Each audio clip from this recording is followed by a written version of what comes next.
Hello, hello. Hello, hello. What's up? Oh, taking it minute by minute. No, everything's good. How are you? I'm doing great. Yeah, things are going well. Yeah, I'm excited. I'm excited for the next few months. Yeah, yeah. No, I appreciate you keeping me on track and being patient with starting at the beginning. It's all good, but we're about to pick up pace. That's why it's exciting. Yeah, yeah, yeah. So, Excellent. tell me about summarize to me kind of where you're at with like your LinkedIn stuff, so we could kind of like just assess, and then we could dive into how to maximize. Okay. Well, I have a mission and a product. Well, I have a mission I'm very excited about. I have a LinkedIn page that's ready to be viewed by the public, um, both personal and for the company Spectrum Strategies. And now I'm really looking for ways to connect to the right people. Um, that's better than typing in keywords in my search function at the top. Yeah, And yeah, trying to find people one at a time. cool, cool, cool. Can I pull up your LinkedIn page and maybe let's run through that? Yeah, that'd be great. Let's see what you are working with. Okay,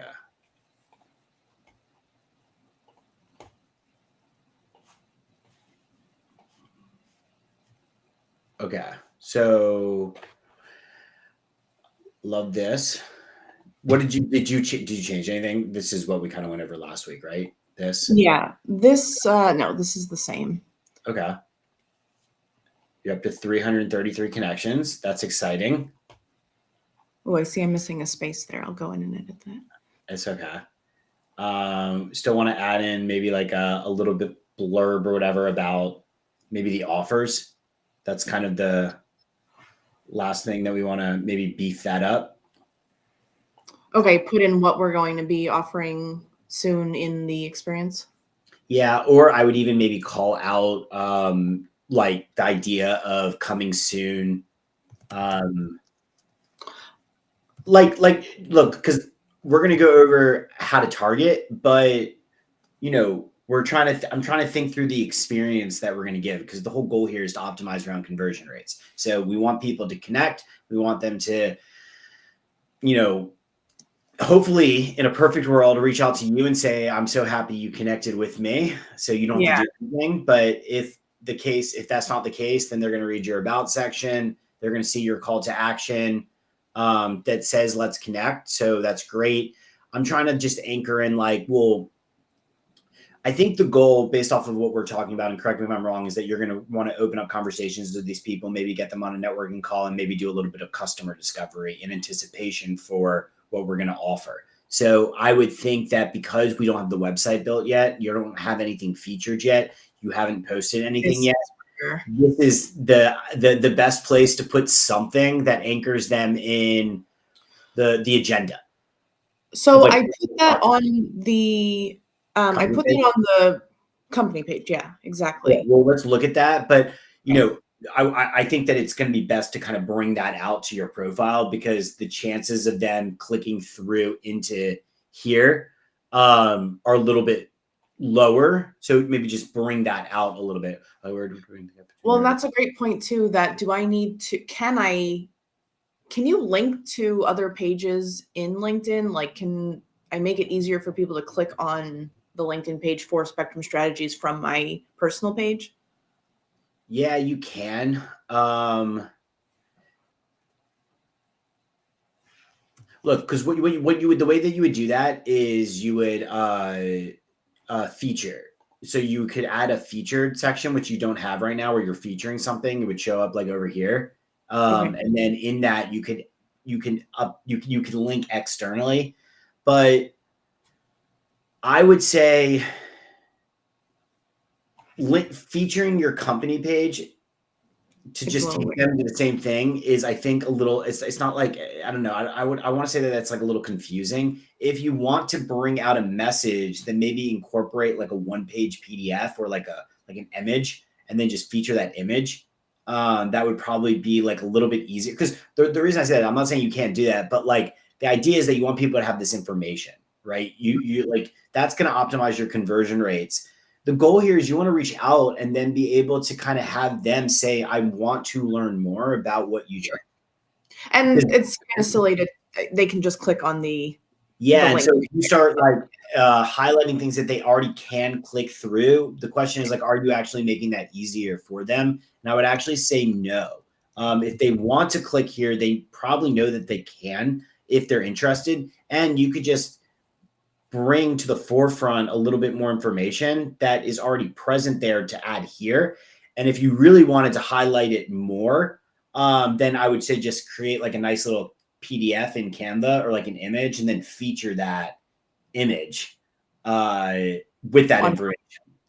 On my page, well, maybe even both my page and. Sure, you can. Like, just, okay. So okay, we don't get, this is an iterative process, right? So it's more about like, well, what are your, you got to start reaching out to people. You got to kind of start seeing what your conversion rate is, what types of conversations you have, what are the questions that they ask you, with the goal being to iterate to try to make this process more streamlined. So you don't need to be as repetitive. The goal here is you're controlling your position. This is obviously a lot better. And I think that just based off this and then this, you're going to start getting some good conversations going if you find the right people. So you don't need to overdo this. And then, you know, as you start going, thinking about featuring, thinking about posting, thinking about being a little bit more active on LinkedIn is going to help you increase your conversion rates even more. Yes. But I think that this is good. This is a lot better. You say we will be offering an interactive digital product to help educate and train companies on understanding the full life cycle associated with sourcing, hiring, and retaining neurodiverse talent. By working together, we can transfer hiring. See, I would even just literally take these two sentences and plop that into your profile, you know? Because it's like just so varied. Right. Sure. Like, you do have it. It's just, how do we bring that out? Because, okay, once you start finding people, you can kind of assume that they are going to come read here and then look at Spectrum Strategies. Maybe they click on it, maybe they don't, but at least they see it. So why not just add that sentence or two there that at least becomes visible, like this couple sentences, that then they're like, okay, now all of a sudden I understand a little bit more what she's working on. And that's the goal. Okay. Yeah. Make it more visible. You don't want to bury it. Fewer clicks. Is it okay to repeat it? Like just copy and paste that same exact thing, or I can paraphrase it maybe a bit more succinctly. Either one, but I don't think that the goal is to just kind of bring it out from the the shadows. Part of my overview. Yeah, it's like it's a little bit in the shadows. So you can anticipate when you're reaching out to people that they're going to look at your profile.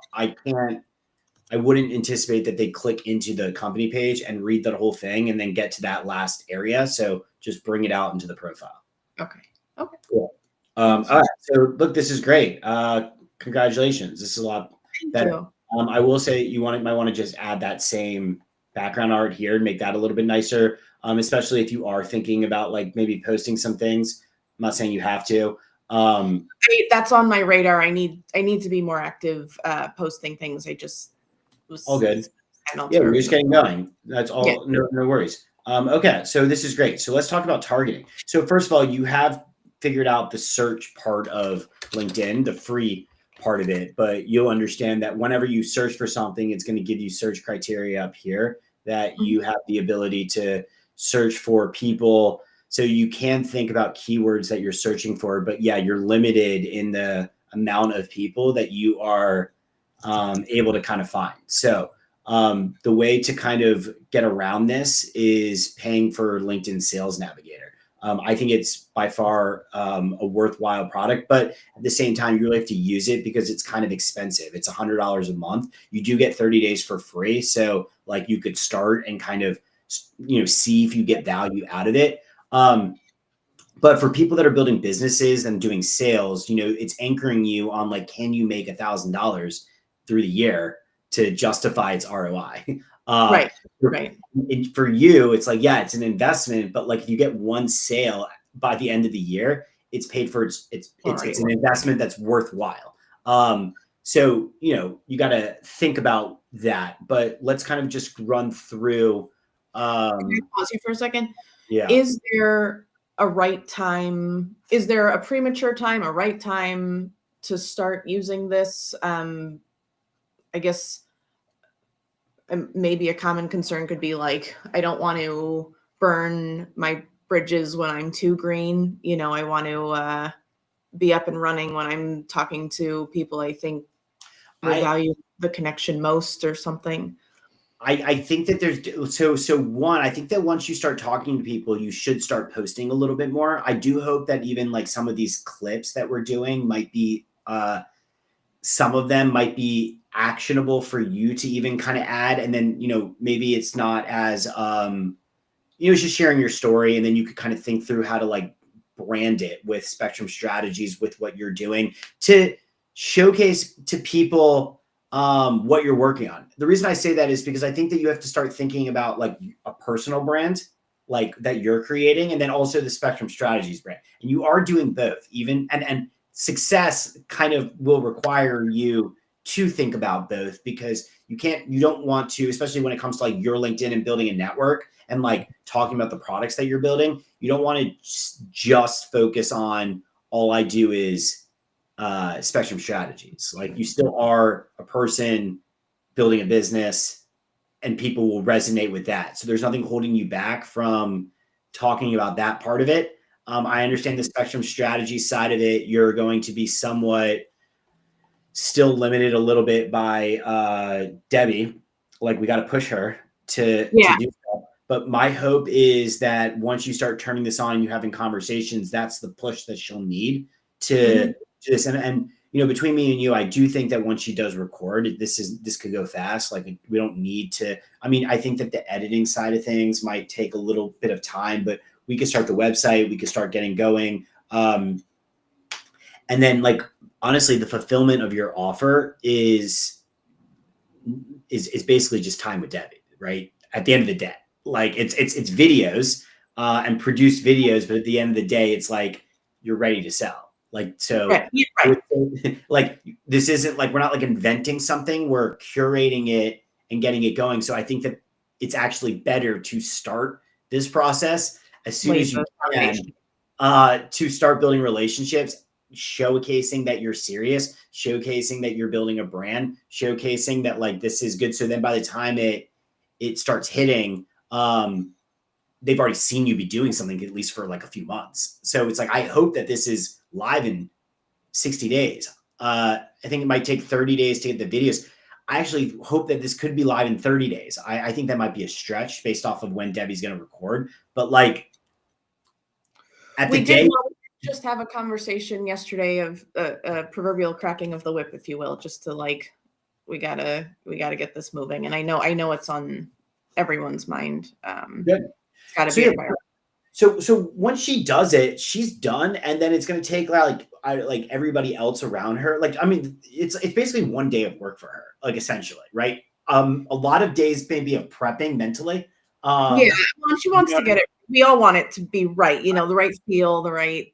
Totally. But I'm saying the actual recording of it is like one day it's going to come, it's going to be done. And then all of a sudden, like, her time is more than focused on fulfillment of offer. Right. So we want to start prepping, and why we want to move this forward towards fulfillment of offer and the configurations of building a Shopify site, and getting all of those mechanics down. So the quicker that you could kind of like do customer discovery and talk about fulfillment, it actually is helpful for us knowing, and yourself, how do people envision fulfilling it? Because the moment you start selling it, you have to have all those answers kind of ready. They're going to be looking at you. Whereas right now, you have an opportunity to like just chat about it. Right. And this way, if there's anything major that comes up, we have time to do something about it too, product wise, if there's a section we want to add, or exactly.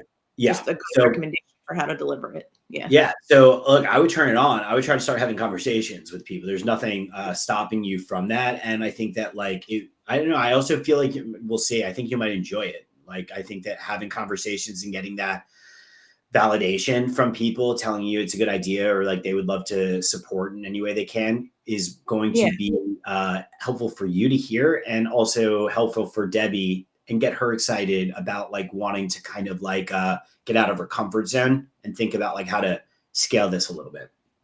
Absolutely. Okay. So you turn on Sales Navigator. I'm going to show you in one of my clients' accounts because it has a lot more data, but like this is essentially Sales Navigator.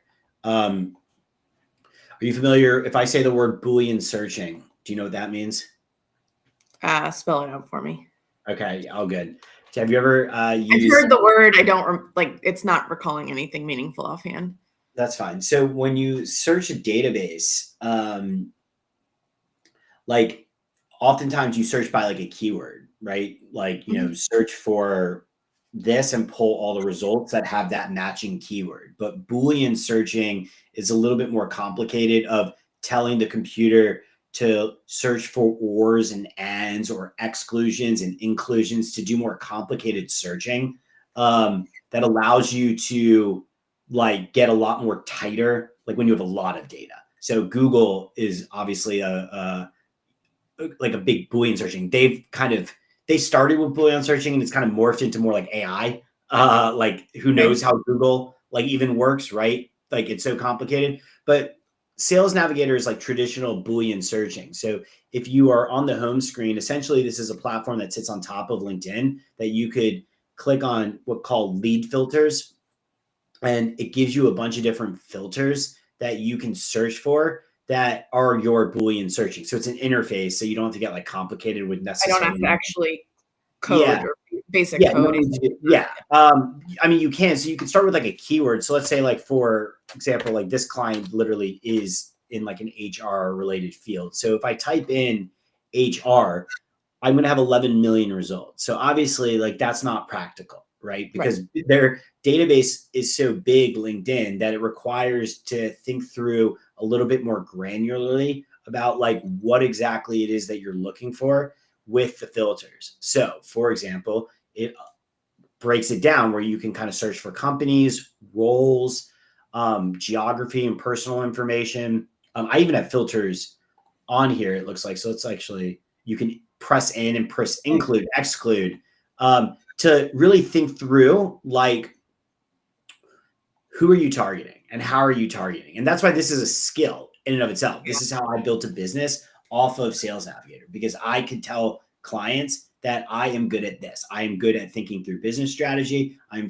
good at understanding your pain points. I'm also good with like recognizing what types of roles in campaigns based off what you're doing might be more of the decision makers. Like for example, for my client who's selling B2B enterprise software, like, yes, he wants to target organizations in the HR department, but like, who are the decision makers? You might be able to get people on the like a call or network with a director of HR, but are they the ones that are making the decisions about like B2B enterprise SaaS? No. So that might be like the CIO, like the chief innovation officer or the CFO.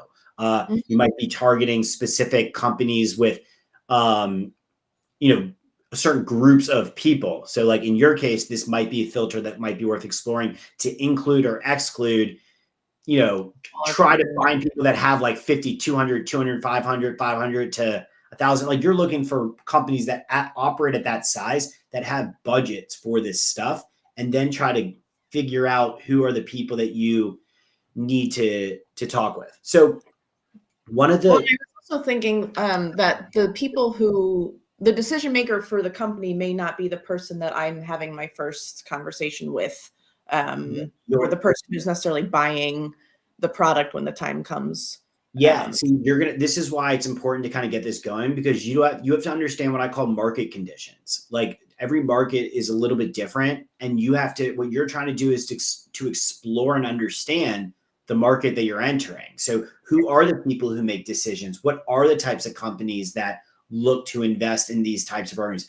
Yes, you might find that you might think that lots of companies could use this, but as you get going, you might realize that there's a certain ICP, ideal customer profile, that is easier to get in touch with for a variety of reasons like market conditions. Maybe because they hire a lot of data analysts, let's just say, and data analysts operate on the spectrum. They're aware of this. They want to hire people. So they want what you have. They just didn't know that it existed. Once you find one category of ICP, you can then use Sales Navigator to really try to find other companies that match that criteria. Yeah, a lot easier, maybe in different regions or different countries, or sorry, different, well, I mean, it could be countries, but mostly like different states or stuff. So it's interesting too, though, because I feel like what I go in thinking may very well pivot once we have data. Yeah, it will probably. And also, I'm not saying it'll change in the sense that what will happen is it'll probably change in the sense of like, you'll realize that certain things will yield you better conversion rates for a variety of reasons, that once you create actions, you get the data, you'll kind of be like, oh, I understand why that type of person is easy to talk to and this person is not. So for example, in your instance, you could kind of start thinking about like maybe people who are already promoting themselves as autism, like with autism. I don't know. Yeah, in the space. So look, if I type in autism and I have no filters, I'm getting 320,000. That's still way too big. So now what the filter that I love to use, this is my cheat code, is posted on LinkedIn. Because now all of a sudden you're honing in and getting rid of all the people who might operate like you, who are thinking about like, I have a LinkedIn, but I don't have profiles, but they don't go on it. I would never even know.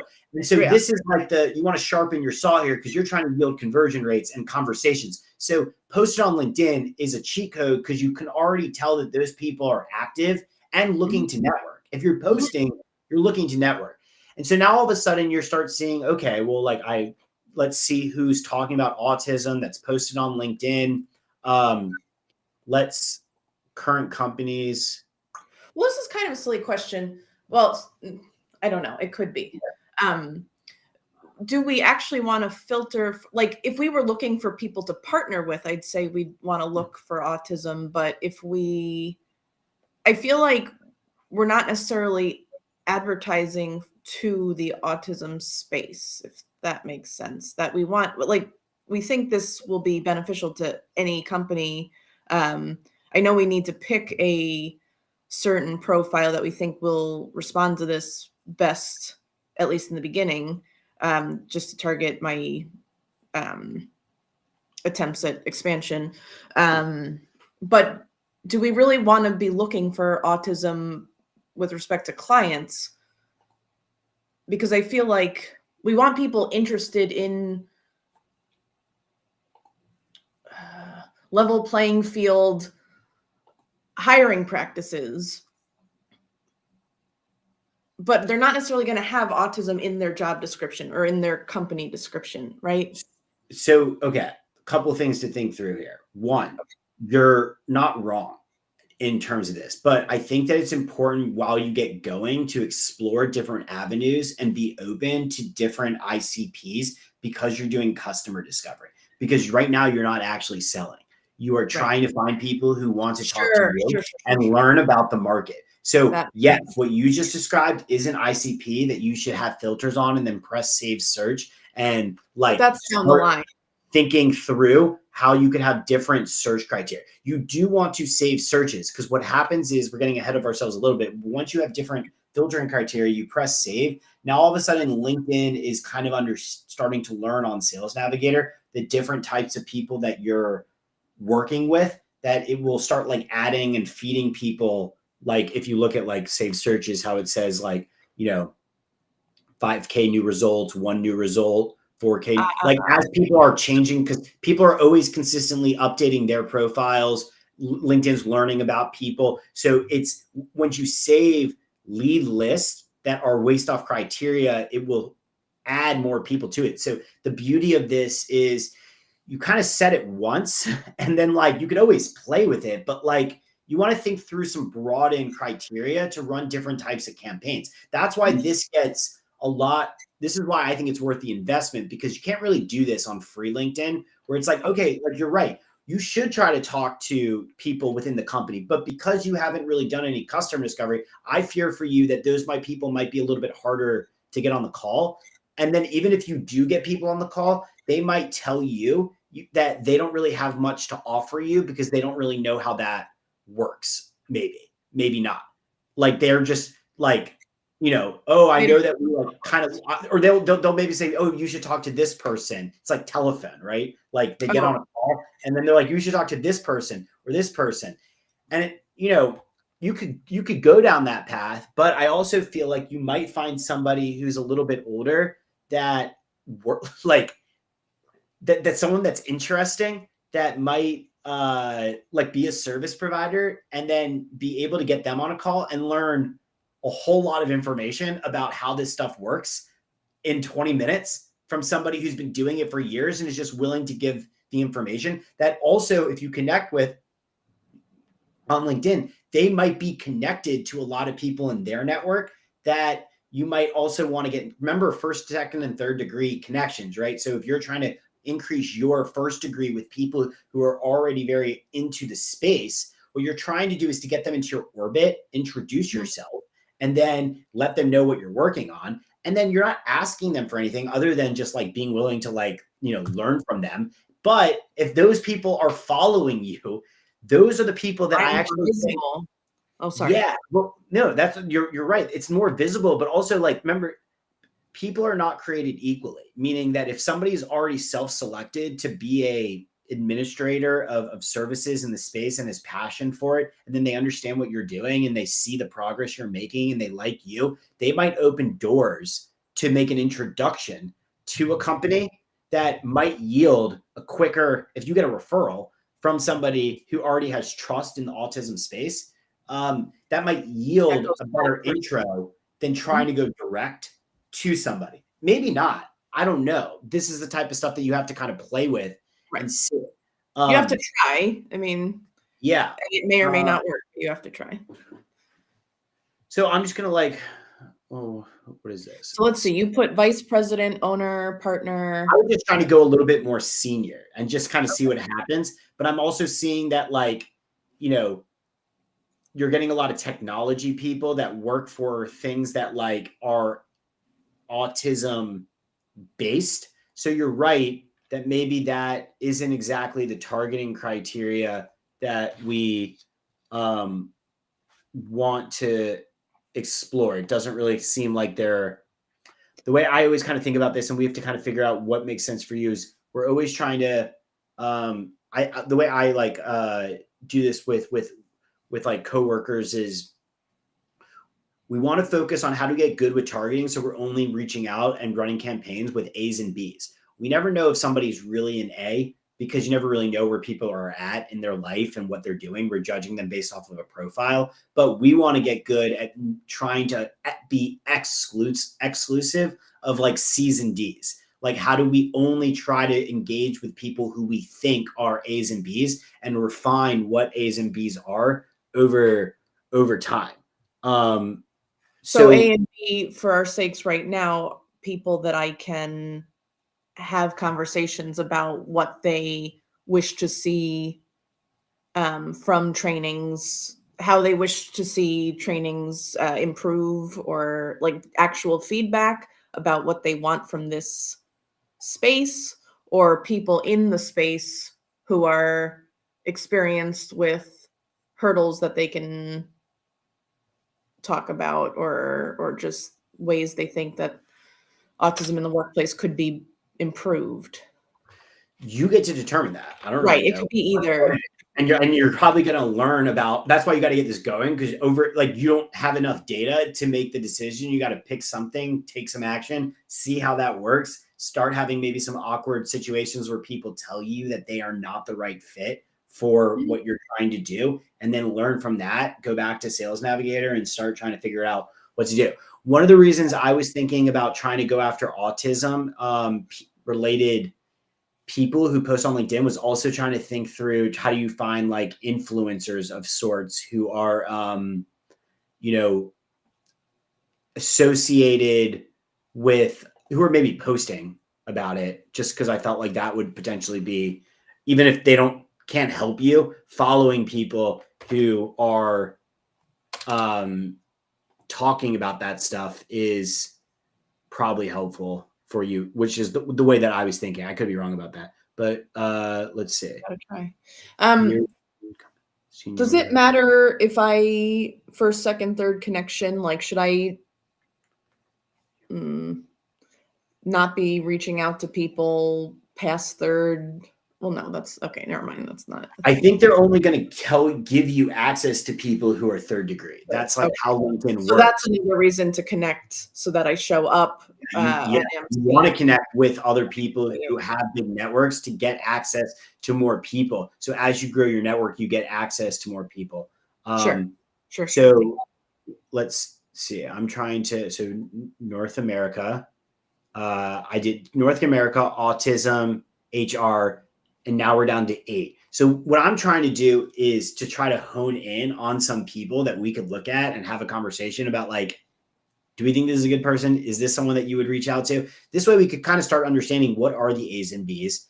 And then you could, what I would suggest is you could then turn on Sales Navigator and create your own saved searches and play with this to like start thinking about like what to do. So this human resources specialist, Centria Autism in Michigan. It's a leading provider of ABA therapy. This seems like a good person who might be willing to talk to you. She's a human resource specialist associated with HR. Horseshoe Valley Resort, human resource graduate.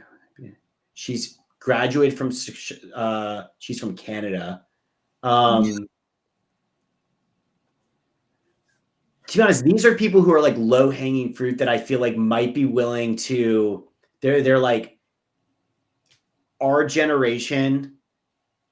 I don't know exactly why what they're associated with autism. If you click on it, this is going to give you like a preview of their innovative automation. I graduated from university.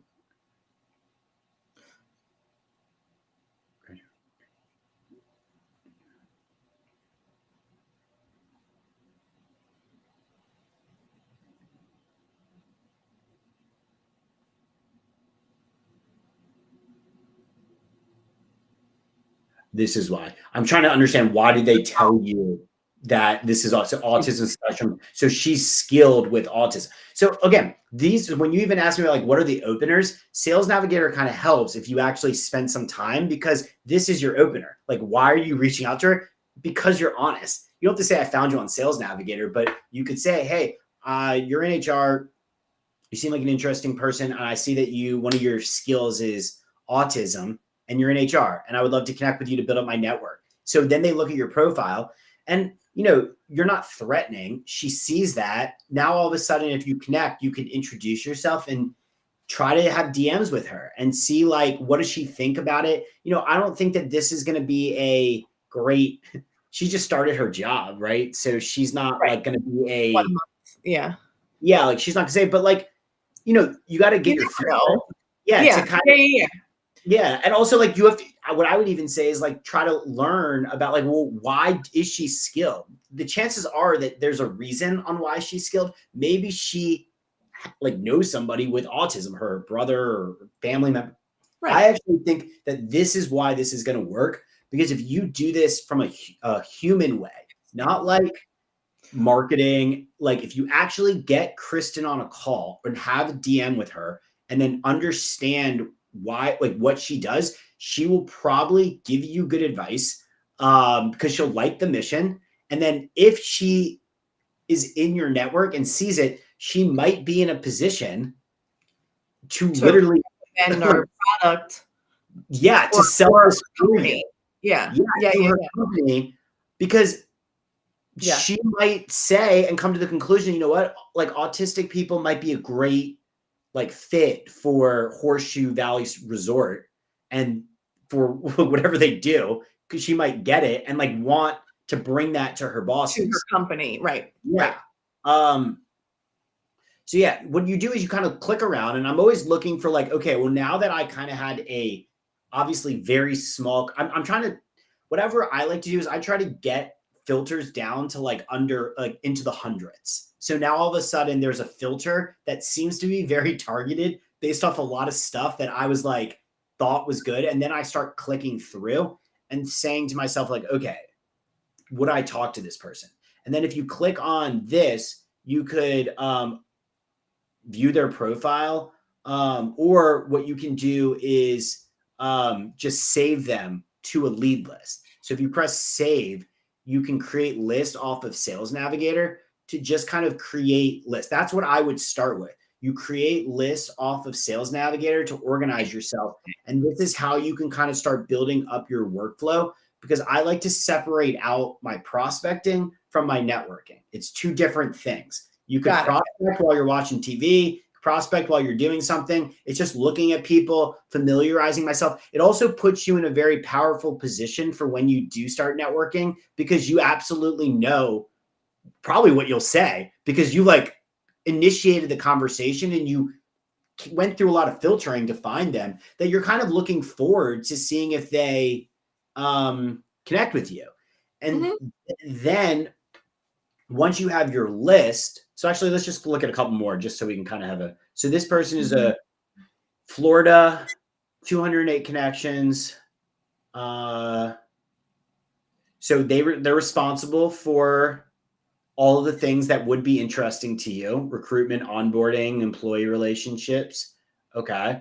Well, so that's the thing, is I want to personalize. So I think it ties into what you're saying. Like, I want to be intentional about who I'm messaging, because I want to put effort into these conversations. It's not just to be a cold template of, hi, this is what I'm working on, can we connect? ?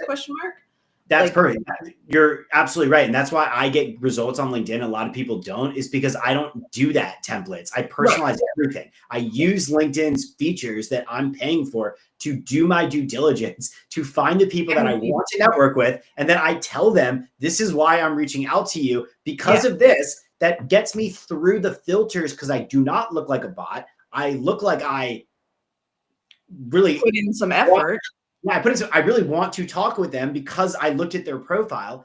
Then they look at my profile, and if you have a good profile, what you do now, they will say, I understand why she probably wants to talk to me.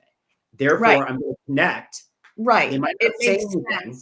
Everything is, and also everything's true. Like, I'm not trying to sell anyone on anything. This is a genuine, we're being strategic about it, but not in the negative way that like strategizing can come across at times. Like, I'm talking to you because I actually think there's value in it for hopefully both of us. Exactly. And you're building up. The key thing is, nobody wants to get on a call and be sold to. What you want to do is you want to get on a call with somebody to network and make an introduction. And everybody wants to network and make introductions with like-minded people. What your role in this process of opening conversations, connecting, and introducing yourself is to get people to understand what the agenda would be for that call. So if they understand why you're getting on a call, then they are able to show up as their authentic self and kind of be excited about it. And to be honest, most of the time you want to be prepared to show up on the call and do active listening. You're not trying to get information. You want to understand what their experience has been. Why are you endorsing? Why do you are endorsed by autism? You're an HR person. Tell me about your connection with autism. Then they're going to start saying, oh, that's interesting. Here's what I'm working on. Do you think that this would be a good fit for like what roles or what industries do you think would be a good fit for me to maybe target or think about? Do you have any interest in thinking about that? Just let the conversation naturally play out, to do more active listening, to let them give you advice that then guide you into doing this more effectively. And I'm telling you, a lot of people give you really good information for free. If you get to the point where you get them on a call, they understand what you're doing, they know why they're there, and they want to serve, and you're giving them the ability to serve by active listening, you will find that a lot of these people would probably have really good advice that like you didn't even think about. That thank you. I'm happy you're willing to share that with me.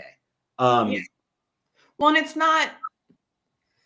not scheming or sleazy. Like it's to help the industry, do better with neurodiverse hiring. It's not, but yes, it is free real world experiences and recommendations that, as you said, we may not have thought about already. Exactly. So sometimes I feel like what I like to do is to view the LinkedIn profile on regular LinkedIn. This is just because sometimes Sales Navigator is a little weird. Like, why? I still don't really understand. I'm trying to find, why did Sales Navigator tell us this person is associated with autism? I understand that what they do is very applicable. Human resource.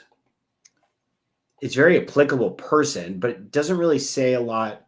Detail oriented, 2 skills, fast learner, works well under pressure.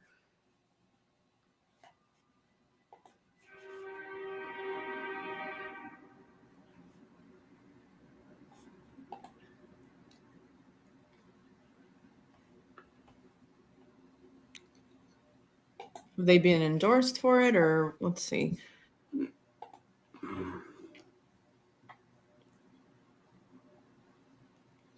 Yeah, that's why. Autism spectrum. Someone endorsed them or they put it as a skill, but it's not a lot. But they listed it as a skill. They haven't got an endorsement of it, but they put it as a skill. So that's why. So you see, like, what? What happens if you click on that? Nothing. It's just going to probably bring you to other people that you could network with. Oh, that okay. are like posting about autism. Okay. Like this. But you see how Sales Navigator is a lot better because, like, this is a good example. This person posted about autism. Mhm. She could be someone that's on your list. She's from Chapel Hill. She's a special education teacher, exploring neurodiversity education on mental health. I would think that she'd be good, but you see that she's not in HR. She's a teacher. So what Sales Navigator led me to another person. There's nothing wrong, but I'm thinking, okay, but she only has 129 connections. She might be borderline C person, not really targeted A or B, because like she's not in a company. Like she looks like she's in public school education. So she's probably, if you got her on a call, she probably wouldn't know what to tell you because she doesn't work for a company. She doesn't work for an HR department. Well, she might be able to talk about how the school handles. She might, but this is where the spectrum, but that's not quite our target. This is where this is where you a lot of people make this mistake because look, at the end of the day, LinkedIn, the world is really your oyster. You want to be careful about how you spend time management. If the goal here is to build the company, you don't want to get too in the weeds of thinking through all this like coulda, woulda, maybe. I'm not looking for friends. I'm sure she looks lovely. Yeah. I'm sure I'd enjoy meeting her, but I've fallen in this mistake as well, where a lot of people do, where it's like, well, you start telling yourself these things that that person might know that might be helpful. And I get it. That might be true. But I think the name of the game is to actually really try to keep yourself accountable to only going after A's and B's, because there's a lot of people. There's not a lot of time. You don't want to spend your whole, like, you're going to have a lot of things to do. You want to hone in on how are you only reaching out to people that are A's and B's, and then trying to understand where you went wrong there. And then hone in on it. If you talk to her and it doesn't go well, you're probably going to be like, well, that was a waste of time. And I kind of knew it. I didn't even think that it was going to go well. And you remember, like, this takes time because there's sales touch points. To get somebody on a call, you got to like connect with them. You got to open a conversation. You got to like ask them questions. So right now my goal is, I'm seeking feedback for the industry, our product. I'm trying to think through, like, some people might not have time for a call, but they're happy to connect. Like, is that a success? Is that? It is, but I would actually say that then there's different tiers of conversion. So what does that mean? One, ideally you want to connect with as many people as you can. You want to open up conversations, and the goal is how do you drive the conversation serious? You don't need to get on a call to be able to drive it serious. You could do diagnostics in the DMs, and it's okay if they don't get back to you right away. You could have conversations that go on for weeks, where people are kind of going back and forth. That, at the right time, then you might be able to transition it if they're engaging with you in the DMs. That's when I like to take it to a call, or at least ask for a quick call, just so we can kind of be more efficient with their time. That's one conversion. The other conversion is to start asking these people to follow your company page. right? Like now all of a sudden you're building an audience of people that you're kind of engaged with, that now you have two audiences. You could start posting stuff about what you're doing that, there's no reason why these people might not like that. They like you, they know what you're doing, they're rooting for you, but then they might like the stuff that you're posting for Spectrum Strategies. Like if you're having like a carousel that's like about like something that's about like the office, space, maybe based off of who they are, they might reshare that to their network, right? Right. They're not probably going to they might like, if we post something that's talking about your entrepreneurial journey, they might like that and wish you well. They're probably not going to reshare that because it's nothing to do. But if you post something from the company page and they're following it and it's helpful information about how you hire people, they might reshare that then helps you get more brand awareness. So you're playing off of these people that you just want them to follow you and you're just trying to build your network. It's really as simple as that. Yep. So there's many ways of a successful connection, if you will. Yes. Yeah. Okay. So look, what I did was I just changed, because you were saying it, I kind of think maybe the word isn't autism. Maybe the word's neurodiversity. I know that's like, so I kept the same filters, and now I just changed neurodiversity. But because it's Boolean searching, you could do neurodiversity or autism, right? Because now that's going to bring in both. But sometimes you have to do a little like neurodiversity, or I'm going to do and autism. Let's see if that works. 0. Okay, let's do or. Okay, let's just get rid of this. All right, this is 7. Okay, so let's look at Trinique. Trinique lives in Alabama. She's a human resource professional. Worked at her company for 1 to 4 years. Can we talk about criteria for A and B? Like I know we've like you were mentioning number of connections as a parameter of someone who like maybe over 200 minimum, over 1,000 minimum. Where's that? I like to think of A's and B's mostly in terms of the business conversion. So it's more of like, because what you're describing is filters. Filter criteria is different than A and B prospects. Because like if somebody has 100 people, but they're actively posting, and it looks like a perfect person, like sure, they could be an A. Yeah, that's more important. It's about the people. I don't really care how many people. What I on the filtering side, I like to look for people that are. I would focus on probably North America. I would even go even granular and say maybe like California, New York. Like try to like start maybe in different geographic reasons to just hone in on like having conversations with similar people in a similar domain. If you start networking with them, it might open up to. Because the reality is if you do connect with somebody and then they do introduce you to someone, it's probably going to be in the same state or like the same area. So instead of like going really broad, maybe like go in on a certain state, go in with different keywords. I always look for the people who are posted on LinkedIn. I don't know about, to be honest, I don't know about the market conditions to know enough about like the HR, how big the HR departments need to be. That's like something you have to kind of figure out. Do you need really big HR departments? Or to be honest, maybe like a smaller HR department of like 10 people might be your core demographic versus one that's like 100 people. Just because it's like easier to fulfill, right? Like you're only like 2 people. So if you could get like a team. Go either way, we just have to try. I don't know. You got to see. You might find that like if you get to a company that has like 100 people in their HR department or 150, it's more annoying for the money.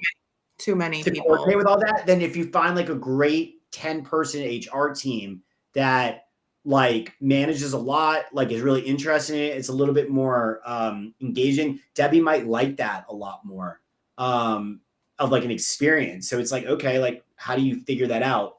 But they might also be a well-oiled machine. Like there's all these.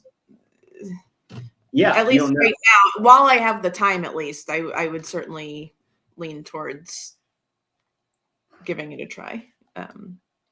See, like to me, people like this who are a little bit older, that have had experience, I think he's a little bit on the technology side, but you never know where like good information comes from, right? Like they've had a big career. He's kind of active on LinkedIn. He looks like, people focused strategists, some of them just might be nice to you. That's kind of what I'm thinking. Like people just might be like, you know what? I like what you're doing. How can I help? I feel like at least we have going for us that most people, if not all, a large majority of people I talk to will probably have some experience with autism personally or professionally. Like there's a, that should help. That should help us network.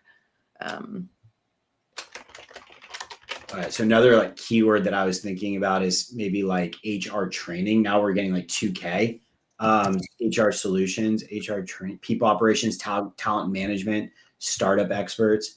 But I feel like that HR training, maybe now let's look at company headcount of 51 to 200. Let's just say that now we have 474 results. So now I feel like this is like not like autism specific, but like HR related. So HR talent and business development for America's Talisman, Los Angeles, is a workforce solutions partner advertising the energy and infrastructure industries. Human resource specialist, super purposes. What is this guy? Human resource specialist, recruiting, interviewing, people-oriented growth management. So it's like this.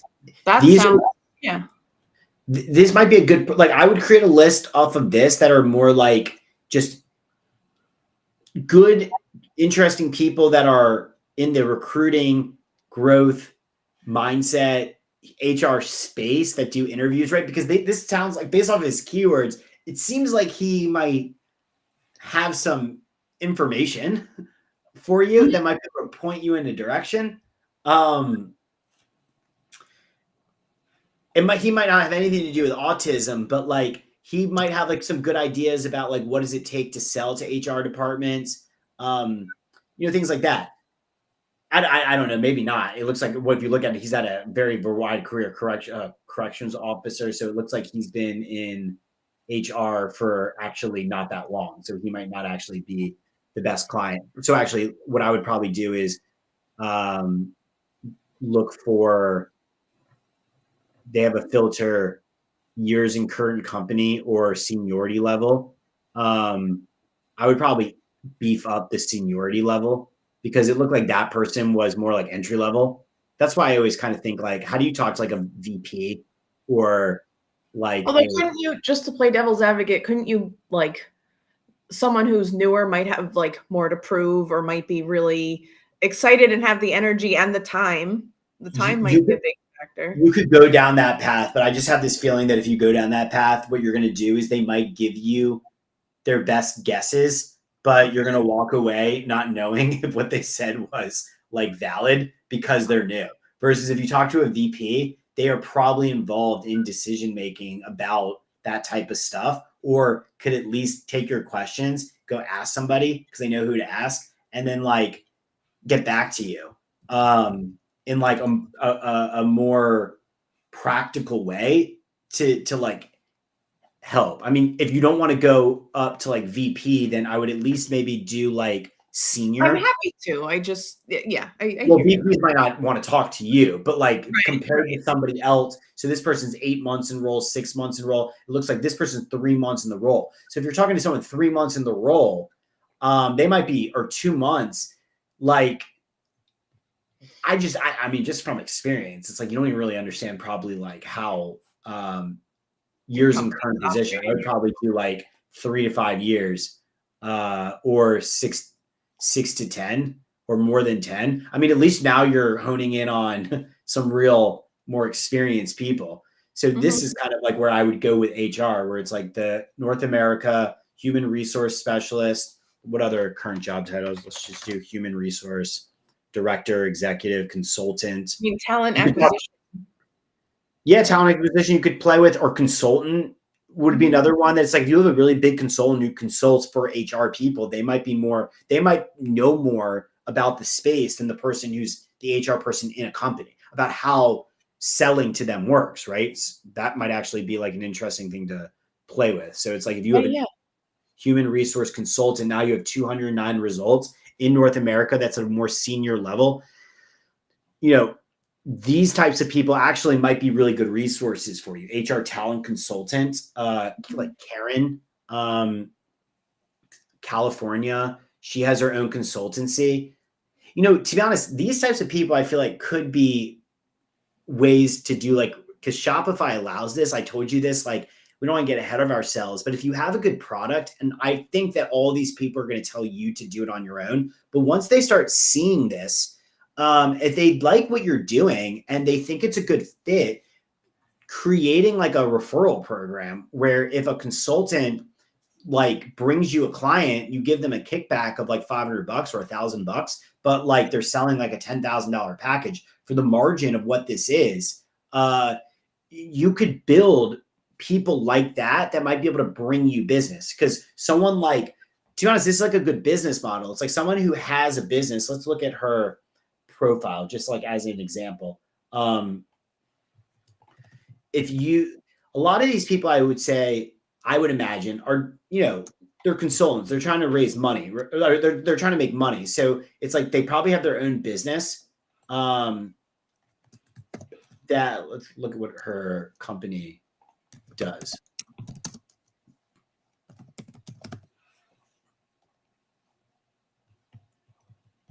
She does e-commerce. That's probably not the best example. Human resource talent and organic skincare. So she's using LinkedIn a little bit more for her own products, but it seems like she still also does this. So good to you. So I'm not trying to judge her. No. So good to. It's probably not the best fit, but recruitment and HR consultant. Let's do dot compliance. That looks a little bit 10 months in recruitment and HR consultant. Business, Puerto Rico, strategic HR lead network. Okay, so she works for a nonprofit. My point was, I feel like you could probably find some like HR consultancies or HR outsource groups that are already in connections with big companies that are already helping them, that might be interested in taking your course, and then potentially if for themselves, because they think that they could learn some things that might be able to be applicable. So, it might not be like direct sales, but it's like someone who's in the space that they don't mind investing in training themselves. And then if they like it, they might want to resell it to companies directly to have them go through the experience, but they kind of want to cut. So It's like, hence the referral. Right. So it's like, well, we could open up. What if we brought this to our 10 businesses? Can we have like an affiliate link or something like that? Now, if somebody's already gone through the program, why not? Right. Especially if they've already, Shopify allows for that. I like that, because that's right. That's the right incentive to help us broaden our network. Yeah.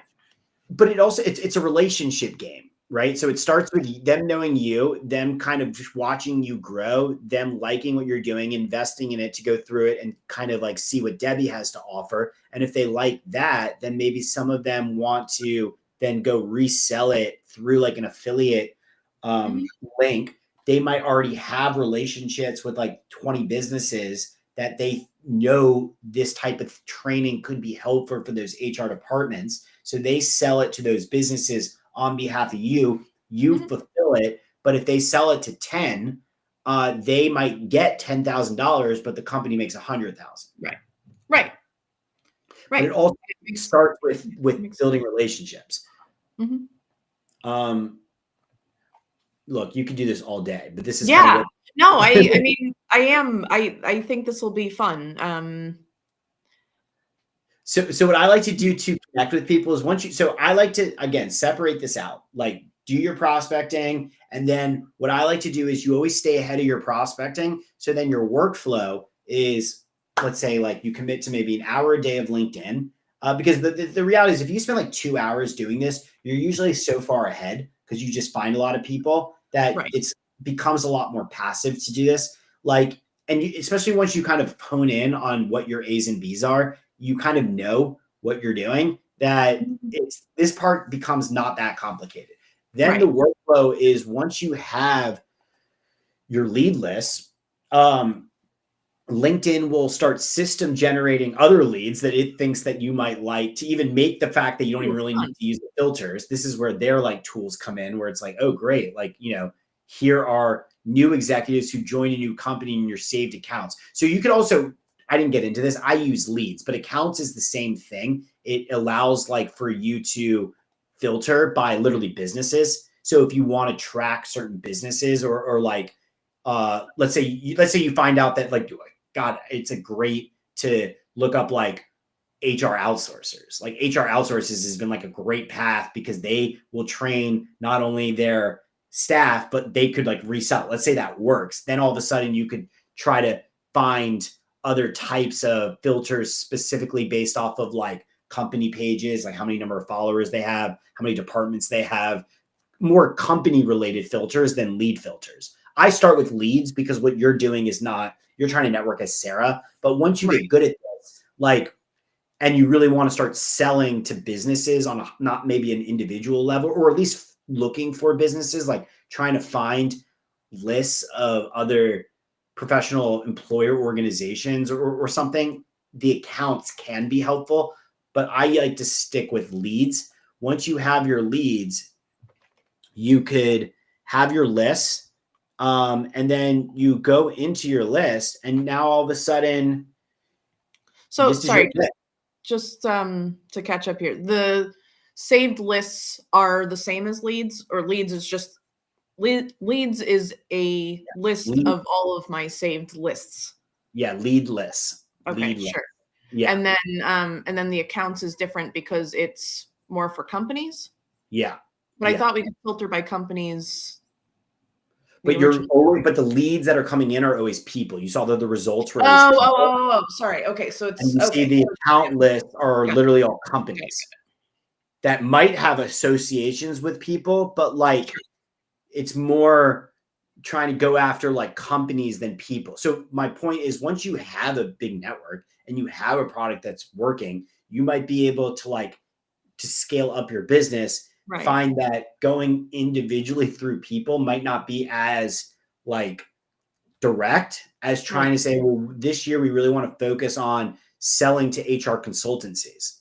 right, And so now we want to literally find all the HR consultancies across America that have a specific number of departments, right? You're like thinking through on a company level to right. sell more massively. You're not there yet. And to be honest, I don't know if you even need to get there, because I think that, to be But honest, that shows me a person who's connected to that company, so it's yeah, kinda yeah, like but it's I, I don't know. It kind of depends on where you want to take this, because I feel like we had spoken about maybe doing a little bit more social media and going lower ticket for individuals. I don't know if that's the case, but like if you want to like kind of go, hey, like let's create something for parents. Let's create something right, for, that's like not selling to companies.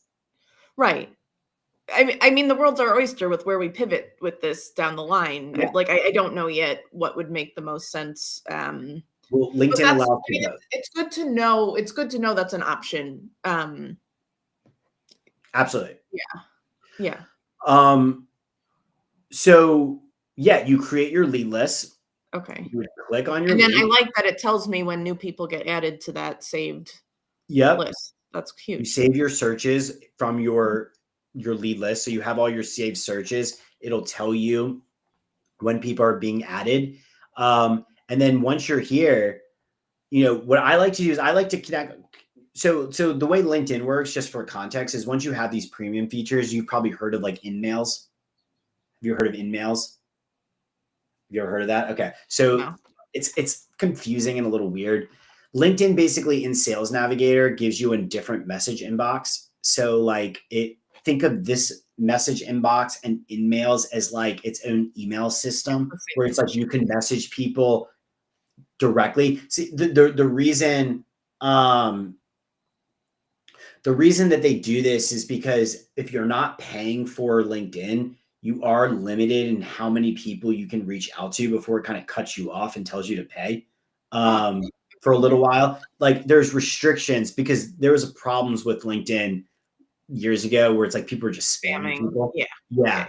And so they're trying to cut back on the spamming to try to focus more on building relationships. The Genuine beauty of this is me and you will never hit that threshold because I don't recommend you reach out to 100 people in a week. It's too much data and it gets overwhelming. And like the goal isn't that's a vanity metric to me.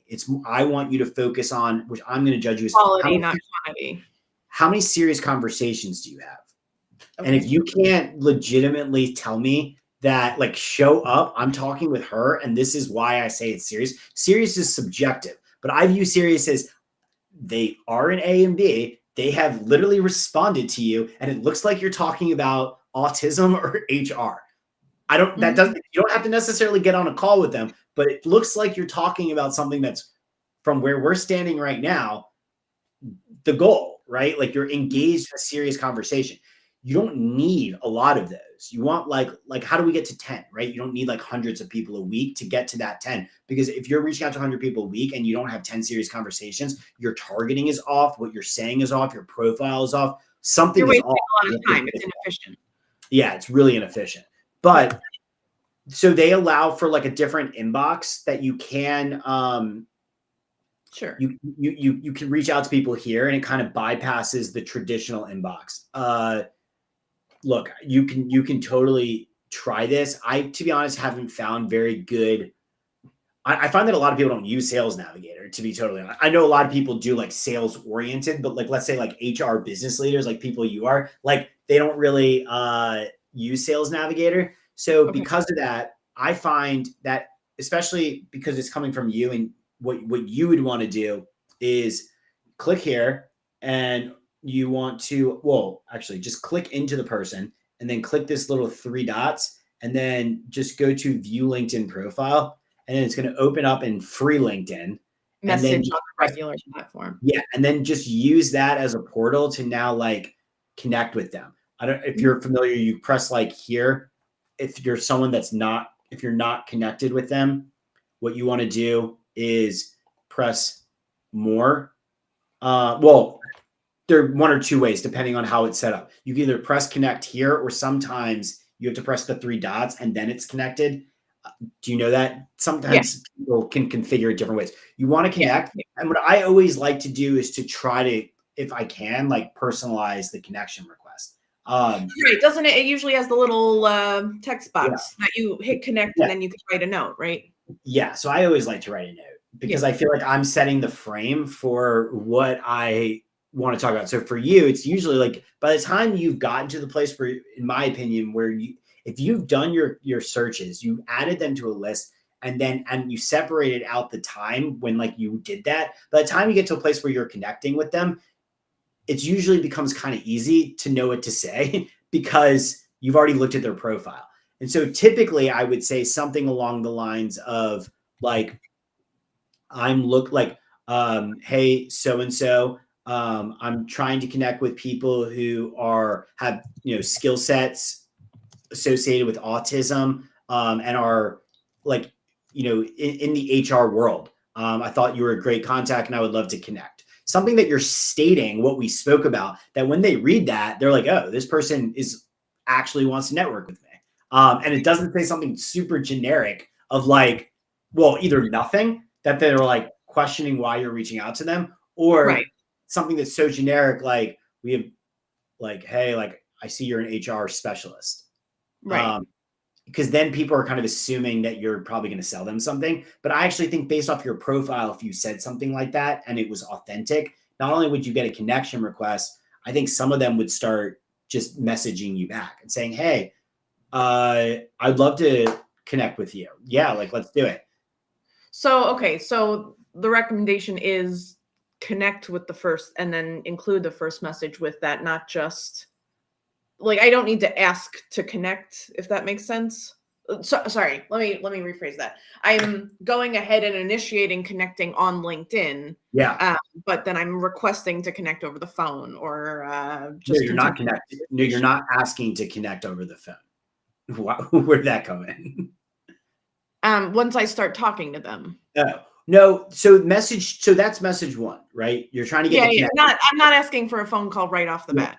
No. Message 2, it kind of depends. I would love for you to bring me message 2s that we can Okay. kind of talk about, because I don't want to give you like, I give you best tips, but it's all about continuing the personalization Right. side of It's it, going to be and custom. what feels right. So I don't want to like, I don't want you to be too formulaic about this, but No. generally speaking, once you've done your due diligence of making sure you're only reaching out to A's and B's, and then Mhm. you've connected and they've accepted, then it kind of depends on, well, did they respond to you? You always want to respond with what, like, kind of mirror them a little bit. And then that's when I like to, depending on who it is, like be a little bit more specific about your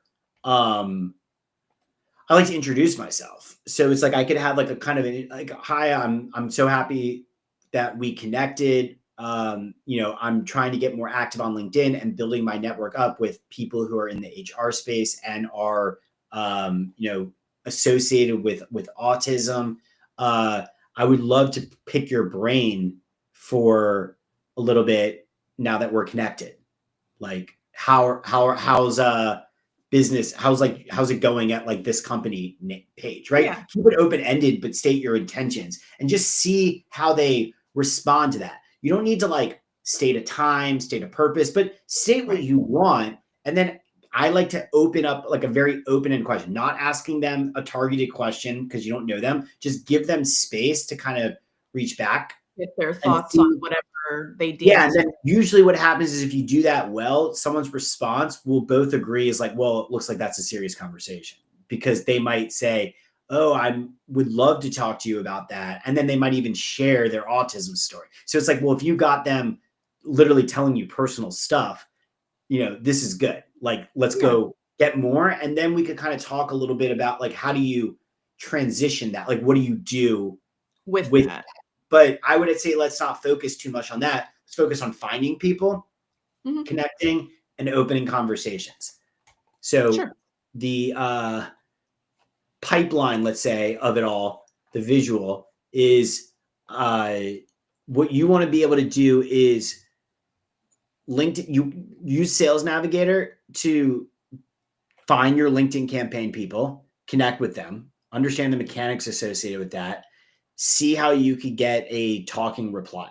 So how do you open a conversation where they reply to you? This is why using the filter person on LinkedIn is helpful, because you might find the best people, but if they don't check LinkedIn, then Right. you're just see crickets a lot. So you want to try to get good at finding people, opening conversations. And then once you bring conversations to the table, like, hey, look, here's this conversation, this conversation, this conversation, then I would love to, even hopefully next week or the following week, whenever you have time, we could talk about best practices associated with this, which is how do you transition now that you've done all this work to kind of drive it serious without being creepy while maintaining personalization, and like how are you driving it from serious towards a conversion? Mhm. Right. Right. Right. I'm not right. Understand. I understand. Um yeah. I think I will initiate my free the startup, the free month's worth of Sales Navigator. Yeah.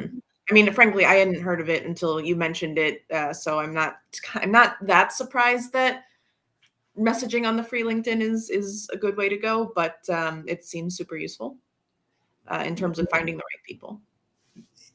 I think messaging on free LinkedIn is fine, and you could open up Sales Navigator whenever you want. It's just from what I showed you today, you see it's like it's a skill set. It's like it allowing you to really think through keywords, save searches. It's like doing work Yeah, essentially. yeah, yeah.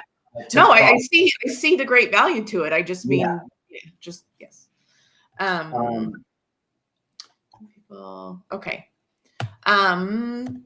I am also a little bit thinking through like what is our current process on business expenses, or do I just eat costs and that's fine? I'm that just thinking through. yeah, I know. I'm I don't thinking know. through that on my end. That's all. I don't know that you could talk to. Um, That's why I want you to turn it on, mostly because I feel like once you start paying for this, you'll probably start wanting to get results, because that's like the Yeah.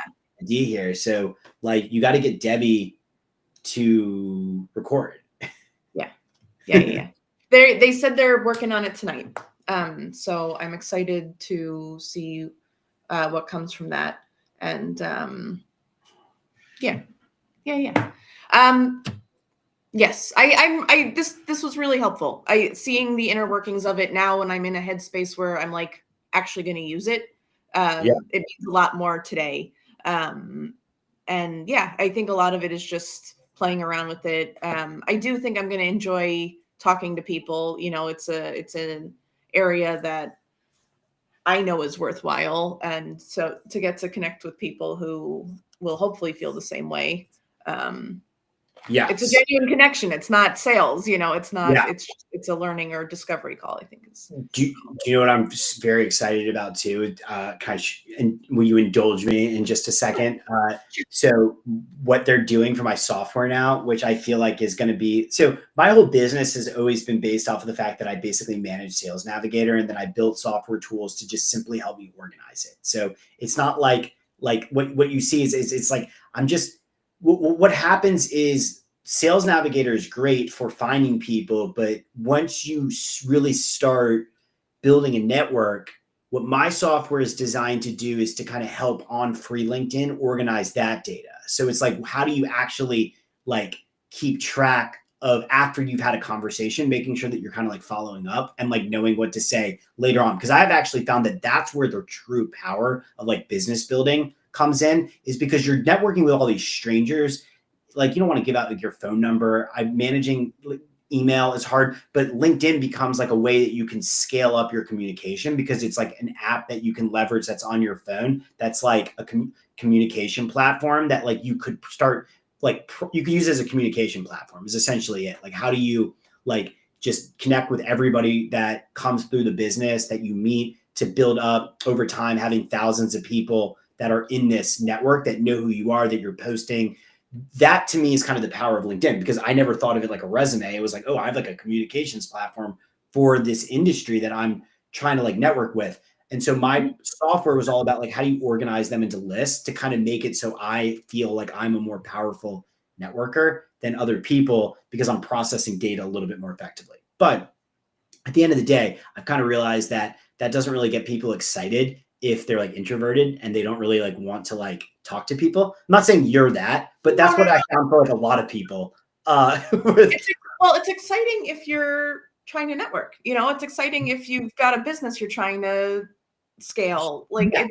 But you know what? Even so, you're absolutely right. But I talk to a lot of people, mostly because I like work with like a lot of like startup world in Atlanta of like techie people, that even those people don't want to build it. They don't want to do sales. Yeah. They're just like, well, I'm like, well, look, I can give you software that you could like reach out to people, you could organize into lists, you could like keep track. And they're like, but what if I don't want to talk to anybody? They're like, well, that's what they're. It's better than a phone call. Yeah, well, like, it's always like, well, what do I say? And it's like funny to me that that's the question, because like I've showed you, and you'll see, I get it. Like there is like some training associated with it, but it's more about like, to be honest, what not to say more than what to say. Like, don't say certain things at certain times, pitching. But regardless, what I'm doing with my engineers now is we're trying to bring AI into the equation for LinkedIn to help people with this problem. How do I bring AI to help people know what to say? Oh my God. I'm laughing because I feel like my husband would love this. So this is like a phase one of it. It's taken me a long time to put this together, and I don't even have it yet, but this is the video that they sent me where we're building it, where it's like, how do we take the UI components of what we've built, but how do you make it so like on a LinkedIn profile? Because I'm all about personalization. I don't want to teach people right. automation. It's how do you bring AI to an assistant? So instead of like, I would love to do this for you, but like, one, it's a little bit more like family, and I'm using Groove for content. But for all these people that I talk to who are like, I'm not using for content, I can't like sit and tell them what to say. I can't, like, I'm only one person. And so I'm like, okay, well, how do we solve this with AI? So you could Well, it access can on a unblock LinkedIn you. profile, like talking with the AI about like plotting out what to say for like personalization. So if you change LinkedIn accounts and then you open up the assistant, you could, let's say, powwow and talk with an AI person that's like trained through like some backend stuff on like what do you do to like what should I say? So you we're trying to like make it so you could save the data. So what I'm trying to actually deliver, I don't think we're far away, is like if I could You're give you an assistant that is trained that to you personalize it. to help, well, to have a buddy, because that's essentially what I do in my like agency where I do this for clients. And it's like, we're talking out. You have to give the AI context because there's always context. Like, hey, I met this person in person, but because of it gets so messy. It's like, how do you keep the AI able to like save data on a person level? So you always have like a portal to help you personalize the experience for that individual. That if the user's giving us that data this way, like, you could use Sales Navigator to do everything that we've said, but now once you get into it, what I'm hoping for like you too is this will help you scale up quicker. So now all of a sudden you might actually feel like you could process more conversations better because you have an assistant that doesn't. I'm happy to get on calls with you and talk all this out, but it's like at a certain point, like I feel like the AI might be better at it than me. And also it's like you could go back and forth with it. It's like, no, I don't really want to say that for this reason. So it could hopefully start like learning your tone of like Right. suggesting you decrease the brain power so you can increase the data and be more on top of more conversations. That's essentially what we're trying to It's get to. my very own Anne Hathaway. I get to be Meryl Streep, and Anne Hathaway will tell me all. I don't know if you're a Devil Wears Prada fan, but it's your personal assistant that's doing an awesome job at doing all the legwork for you, and whispering in your ear so you don't have to think as much about the right message. You just described me. I say I'm the Wizard of Oz, but I'm the man behind the curtain for a lot of my clients because that's Yeah. essentially what I'm doing in managing Sales Navigator, outreach. And what my clients have always loved is that they always see I'm the engine. So it's like when I hire people, we do the Sales Navigator, the outreach, and then try to bring in the conversations because that part is mechanical. Like what we went over today is very mechanical. Like that's why Yeah. I know that it works, especially if you're thoughtful in like doing the prospecting. Then the clients know it works, which is why they pay me and I want other people to create jobs because they respect the fact that it takes a lot of time to do that and they want to like build up networks with their industry. The personalization side of things is more of a skill that I've learned that it came natural to me. And I think, to be honest, it's going to come pretty natural to you. Just, That doesn't mean it doesn't use energy. It yeah, it might be does. something Yeah, someone's but you capable. don't seem to have anxiety about it. I've learned from people that like that part of it is what brings people anxiety. Like I've even seen this from my brother-in-law who I'm trying to help. I'm doing it for him. And it's like what happens is you create this like inbound, let's just say, where people want to talk to you and then you get anxious because you don't like talking with people. Like that was the part that actually kind of blew my mind from Yeah. people where they're actually overwhelmed by that, where it's like they actually don't. So if somebody, because what's going to happen is once you create inputs and you start posting, what's going to happen is people are going to reach out to you. That's the goal of this. You want Right. But then you've got people to respond to. yeah, then you got people to respond to, and some of them Yeah. might ask like more targeted questions that you haven't thought about, or like they're trying to sell you something, so you don't really know like how to spin it, like or just qualify. There's lots of different ways to kind of like push people back and segment.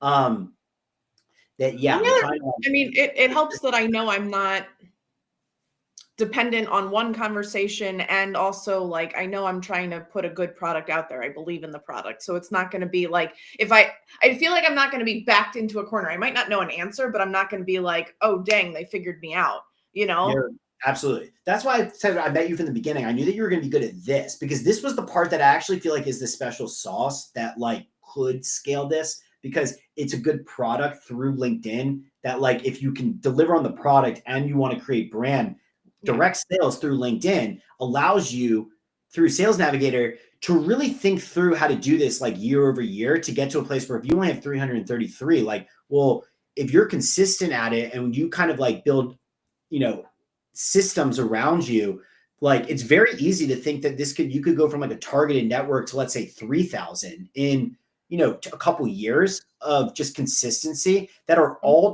targeted with HR, that out of that allows you to do like promotions or build brand or drive people to Instagram or drive people to Shopify, drive people to a newsletter on LinkedIn or emails. You could use this as a portal. You could also get Debbie's account potentially like involved in some way.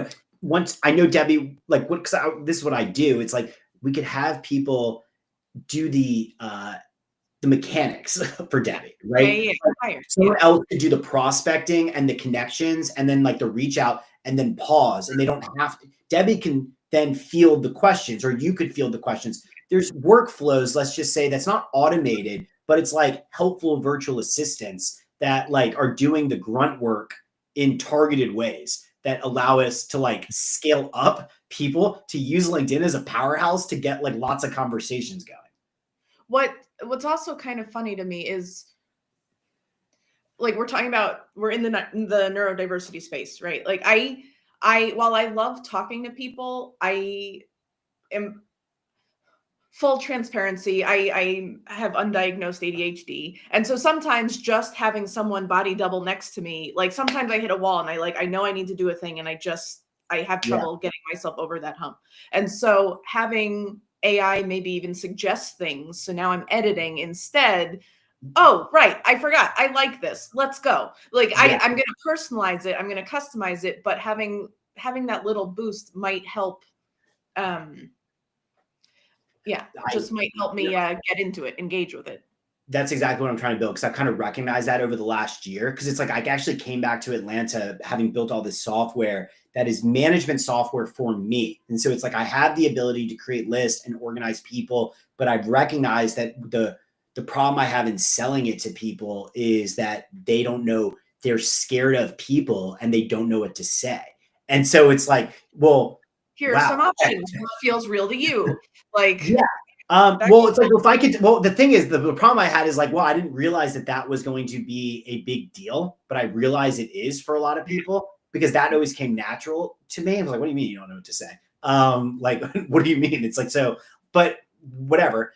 Now with AI, trying to deliver tools to people to lessen the mental burden, to also trying to build it in a way where it's like, well, now you could also use it as like a digital Rolodex to kind of add notes in. So if you go to someone's profile page, if you meet them in person, you could tell the AI your like your thoughts. Your thoughts. Yeah. So it could kind of like store that. So you could kind of, because that's essentially the organizational side of it is what becomes kind of hard, even for me, where it's like people aren't made to keep track of 1,000 people, and you don't want to miss opportunities, because a lot of people are really good people.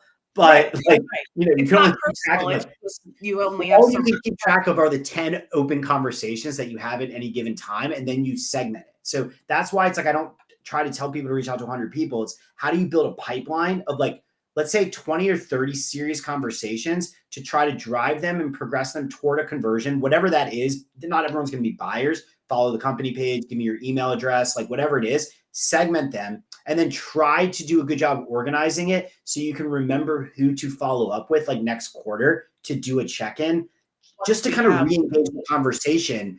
And then also, to be honest, as you post, see who's engaging with you and like take notes on like, those are the people that you probably can sell to in the future, that might go to a different business. Yeah. So like identifying the data on LinkedIn based off the activity is the secret sauce to it, because it allows you to really not only build a network like mechanically, but really like direct people towards getting conversions that are mutually beneficial as you get to know them. Yeah. It sounds good. It all sounds good. I just have to do it. But I really appreciate be more intentional about who you're connecting with, so that, because it does feel like, your brain's on, oh, I should be doing this, I should be doing this, I should be doing this. So then the idea of, oh, and I should connect with everybody just feels like, Yeah, that no, okay, that is overwhelmed. that is the key skill set. Inputs create output. So if you do bad prospecting, you're going to have bad conversations. So like it's really important to understand who you're targeting and like get obsessive over your A's and B's and understanding why. So like, and I know that it's going to happen in this for one of my clients, the one that has the Sales Navigator, they sell B2B software directly to businesses. But I found that on LinkedIn, selling to service providers or like opening conversations with service providers to do that reseller aspect of it, which is part of his business model. I know that that's not exactly the business model here yet, but that was always his business model. I only target that now because those are the people who like are looking to network. And I found that you can get a lot of conversations, and I've gotten like 30, 40 meetings of people that are at organizations that are interested in a software, but it doesn't translate to anything because the buying decisions on software in a company are so long, especially with his software, because it's not like self-service, that I just found like there's got to be a better way to leverage LinkedIn in this capacity to like get the results. And I feel like every market's slightly different, but if you can obsess over understanding that, then why, and then just targeting that only, you like unlock results a lot quicker. And can kind of think through how to build the business a little bit once you kind of understand the reality of like what people want. It. Right. That I've got to start somewhere and then pivot or tweak it as we go with what is actually yielding results. So even for you, like I would say in this, it's like if my software product gets good where AI is really working, maybe I view the software also as like a networking tool. So if you connect with service providers, let's say HR consultants, and can build relationships with them, you can introduce them to my software that then leads with goodwill, that then maybe allows you to get more ins with them to open doors for some of their companies. So it's like, well, I call it like a strategy that I use with certain clients. So like, how do you build an inner circle that like you're of like-minded people around the brand that's not like salesy. Like, you're trying to provide value, you're trying to bring people together, but like you're branding it through spectrum strategies of like an inner circle. You could create a group on LinkedIn. You're trying to like just, share things, bring people together that like, it's okay if they don't buy, but like, that all of these people are somewhat selective, that like, if you give goodwill, then, and also maybe, hey, you're doing this because you want to create like a reseller program where they could use your product as a ability to kind of like make money throughout the year. All based off the ideology of we want to spread this around. So it's like you find good like-minded people, you put them in a group, you give them software, you kind of like build it up, you do like a quarterly meeting if they want to attend like a networking event, let's just say online on Zoom that is private. Those types of tactics work really well because everybody's looking to network. They're just not always wanting to be sold to. But if you give goodwill, then all of those people might flood in towards you. Yeah, right. Yeah. And this is the type of stuff that I always felt like you'd be really good at because because you view it as like a vehicle for yourself in ways that Debbie, like that's the stuff that Debbie would never do. She would have like help, but like she's not thinking about, she doesn't have like, she doesn't want to do this for like a decade and build like, that's fair. Yeah, I totally get that. Yeah. But yes. But if you do, you'll find other people, builders who also are thinking about vehicles for themselves. And if you could figure out how to work together to amplify each other, that's actually the power of networks, and especially like social media, because then those people who might have social media followings, if they like you, even if they're not direct sellers, they might want to do collaborative partnerships or like interviews to kind of help you in different ways that would amplify the brand. And that's kind of the reality that I want you to like think about, because at the end of the road here is the reason someone would pay millions of dollars for this is because of the networks you built. It's because they want access to not one product. It's all the people. It's like in this case, it's right. Yeah, it's all the people involved. Usually when that stuff happens, they give you employment contracts, by the way. It's like, well, we're going to pay you because we're buying you. And we want you to work for us for the next few years to open up your Rolodex of all the people that you've met to help bring those people into this new thing that we're building, but you feel it's the right time because they can help amplify the mission. If the mission is to bring this to as many businesses as possible, and they already have like a wealth of like training programs or things like that, you find the right opportunity to say, okay, well, like, you know, we kind of took it as far as we can. This is the right opportunity. I want you to think about that stuff, because that is kind of important to think No, of the it's end. exciting. I mean, it's exciting. It feels far away right now, but it's definitely the goal. It's definitely I should say. I don't think it has to be that far, to be totally honest, with social media.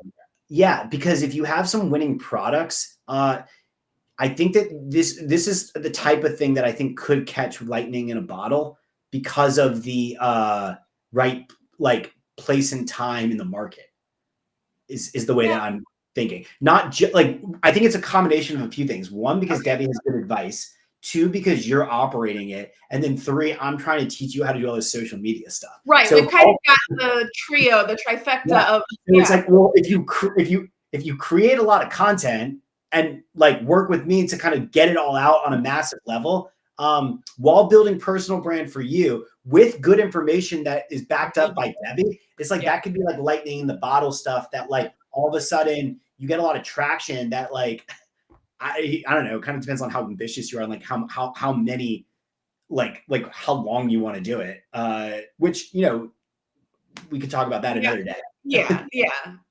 And I think that's another one to check in on, like quarter to quarter, just how's it going? Like but I don't know. Right now it's great. You know, I don't see stopping or slowing anytime soon. It's just there's just one hiccup, and it's how do we get Debbie to record videos?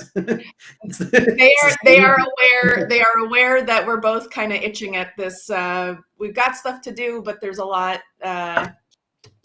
Good. It will help to have a date. It will help to have some momentum there. And they know. So with that being said, then I actually think that the training for LinkedIn is done. You have to execute.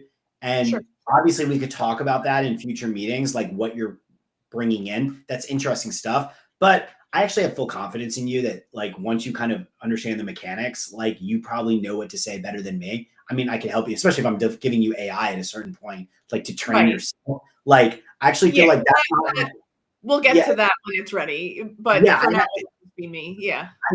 I mean, it's me either way, but you know what I'm saying. But either so, I actually don't think that that's that far away. But either so, I actually feel confident in your ability to do that. I would love to kind of then start switching gears towards the website and actually Shopify. Talking about building the store and getting that going, because I think that one thing to think about. You want to ask your dad about this? I was just thinking, like my lawyer mind is, does she have the trademarks for Spectrum Strategies since she doesn't have the URL? I know it's an I know the company's an LLC. Does she have the trademarks? But is Spectrum Strategies the LLC? Is your Spectrum Roadmap? I know it says Spectrum Strategy. I want to double check all of that. You should talk to your dad about that, because I actually feel like right now, I understand we talk Spectrum Strategies everywhere, but like your dad will know better than me. Are we? If it's all Spectrum Roadmap, the URL, but we're saying Spectrum Strategies and we don't own the URL for Spectrum Strategies, is this a problem? I imagine. I mean, I know they've got great financial coaches and such. I suspect this has been dealt with, but I just don't know the details of it. I will dig in to double check. Your dad 100% knows the answer to this and knows better than me that I am actually not that worried about it. I just feel like it's worth double checking before we start massively creating all this content and stuff promoting Spectrum Strategies and then linking people to Spectrum Roadmap and not Spectrum Strategies. And it seems like Spectrum Strategy, because I looked it up, it's a premium domain that's like $9,000. That's fine. That I don't care about any of this other than if this is successful, will whoever owns that come and start saying, come for us. It's hard to imagine that your dad hasn't thought about that, but like just throwing that out there. I'm sure I'm sure people thought about this. Yeah. But better to double check. The other thing to think about is the connection to Spectrum Roadmap. Like we've talked about rebranding Spectrum Strategies. It's a new initiative. It's a new, it's its own thing. Like based in Debbie's experience with the one-on-one coaching, it still feels a little weird connecting to Spectrum Roadmap for this new initiative. But I just want to present it in the right way, because that's not what we're doing now. So if all roads lead to the one-on-one coaching with individuals, that's misleading. Yeah, the way I envision this is that like there's literally a homepage, and then the main like banner is going to be actually really small. That's only going to have like the offers for Spectrum Strategies, and then maybe in the footer that is like on the bottom, it might say Spectrum Roadmap. And then if you click into that, it's like a different page that looks a little bit more like what she's used to. So basically we're creating a website around her website that I could keep a lot of that stuff that is still there, simplified, because we don't want to have like a robust website. But basically Spectrum Roadmap is like one long page that I feel like we could kind of rebuild a little bit that doesn't basically appear on first glance. Right. I don't know if she's going to like that, but that's what I'm going to pitch to her, because all of this work we're doing, we want them to we don't want them to find that. I mean, they could find in the footer and see that. That could be in the About Me section. I think that could be like, I think that's very valuable background experience. Obviously, it's not our current brand. Yeah. Well, also it's all about, I mean, we're trying to optimize around conversion rates here. So, right. Like, so actually, couldn't we just have maybe like not hidden somewhere, but couldn't we like, so the way I see it is like all of this stuff, coach, like I would put probably envision this being like a new navigation bar. We'd have home, we'd have where it says coaching service. This is disappearing. Let's just say for right now, this might disappear. About we could have, but maybe not about Deborah, just about the company. Okay. And then this here with like a drop down would be like self-serve and premium, whatever we want to call it, right? Just two offers. Yeah. That then either lead to the same page with different calls to actions, or probably just different product pages that are slightly different that people can explore. And then I would take coaching services, all three of these, and then put them into the footer here. So they wouldn't be accessible. Like, are you looking for individual coaching services? If so, like click this link. Like it's more of a we'll see. I'm not gonna push back if she wants to do that, but I'll say this to her, is that I feel like the goal is, can we both agree that if you want to put that up at the beginning, that's fine. But if we can get business, we want to take that off. Are we in agreement? Like if you do build a pipeline and you do if you make $30,000-$40,000 off of LinkedIn, and then she brings in 10 businesses, so she's made $180,000. Why do we want to promote to people that she wants to do? Want to do coaching? No, like I would actually say it's better for bang for your buck to fulfill more of these products, because that's going to be a lot of time. And I actually am trying to envision that, like, if we're successful at this, she might need to start thinking strategically about how to scale herself.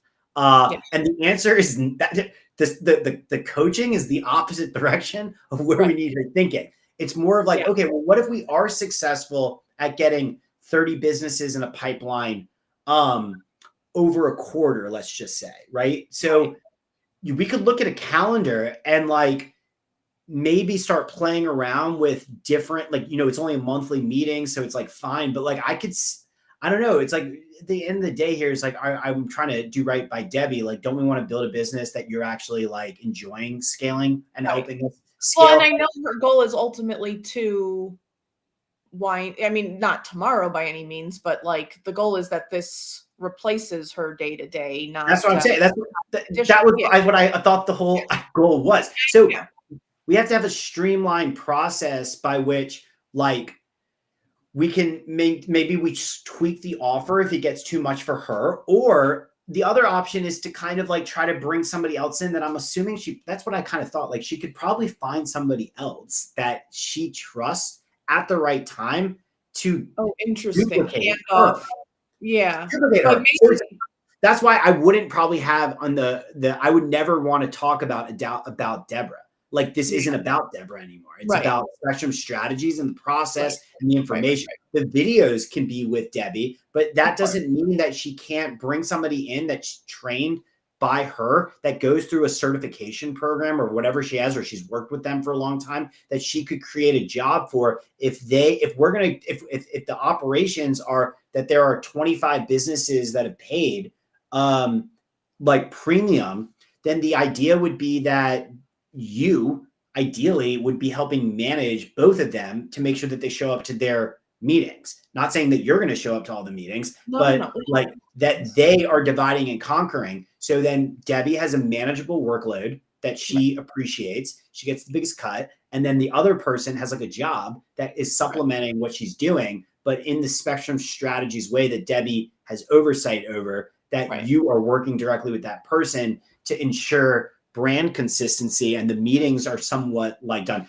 Obviously, you have to go through the first like 10 or 15 or whatever with Debbie, so you understand what that is. But the whole goal here, I would imagine, if you're successful, is not being limited by Debbie. So if this is limiting by Debbie and this is limiting by Debbie, this isn't about Debbie. It's about coaching and training programs with Debbie's insights that she started, and she's training other people on to deliver in that way. I was just wondering, is there a world in which we work on or ask Debbie if there's someone she's willing to coach and sort of phase her transition out of her one-on-one coaching so she can focus on this newer initiative with companies full time and kind of be there more in a supervisory role for the one-on-one coaching that she's still currently doing. I mean, between me and you, I don't know what the answer is. You can talk about that. I think that these are the types of things that money talks. It's like she's going to say no now because there's no money in that and she can't envision it. But the moment that you actually do have a pipeline and things are converting and you have product market fit where people do like what they want, and she's looking at this as like, well, this is a lot of my time and I don't make that much money, and this is scalable, there's a lot of money and they're kind of relying on me, it's a different circumstance that it's like, I think she will figure out a way. And also money helps, because at that point it's like, again, you're not, I don't want to talk that much about Debbie about this, because it's like you're just creating jobs. Like, it's not, I don't think this is that, like, scaling and like building a team, it's just giving somebody else a job. It's not a bad thing. If you want them to do the one-on-one, it's more complicated with the one-on-ones because they have that relationship with you specifically. I'll talk to her offline about it. But I see what you're saying about creating the motivation monetarily to. But it's not just monetary. I mean, monetarily is what will allow her the reality of the moment to make those decisions. Whereas I think it's a little hard for her to like think through that when she hasn't even recorded videos to like say, well, what are you going to do when there's all this money? I think the way that I would position it is to try to find someone that you do trust that could work alongside you. Because she told me that's what she wanted. She wants to be able to hire somebody else so she could get out of it. So what I would say is you got to find that person that you do trust that can help you with the one-on-one clients. It's kind of like a administrative assistant, but unlike you, that's like doing business operations. It's more of like the clinician side of things that you need. I think Debbie, with one hungry individual that maybe is looking to as this as an opportunity, that's not looking to wind down, but like maybe wind up. a little bit if she could find that person. Then it's like, well, give them a job, what I would say, and then incentivize them with you to kind of like have a payment structure based off of like bonuses, right? So it's like how much revenue is being driven. So she's locked in with you with the goal being to like do as many as you possibly can. Yeah. And then if she has that deal, if she gets tapped out, that's fine. But then Debbie's can work with her, but then somebody else could come in and maybe have two people that you it's could a practice clinicians, and then I'm the admin logistics coordinator. Exactly. Yeah, exactly. And you're also trying to help work with me to figure out how to automate a lot of the things to kind of be able to scale communication, things like that. But the one bottleneck of this business is you're always going to need the person to do those meetings. Yes. Yeah. And so like that's right. That's the bottleneck. That's why I wouldn't want to like put on the website about Deborah, but it's like about our process and what we do and why we're the best.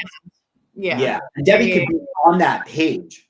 I don't care about that, especially now. And then we could always add to it. But it's really honing in on the offer and the context of that. And we can talk more about that next week. Sounds good. Yeah.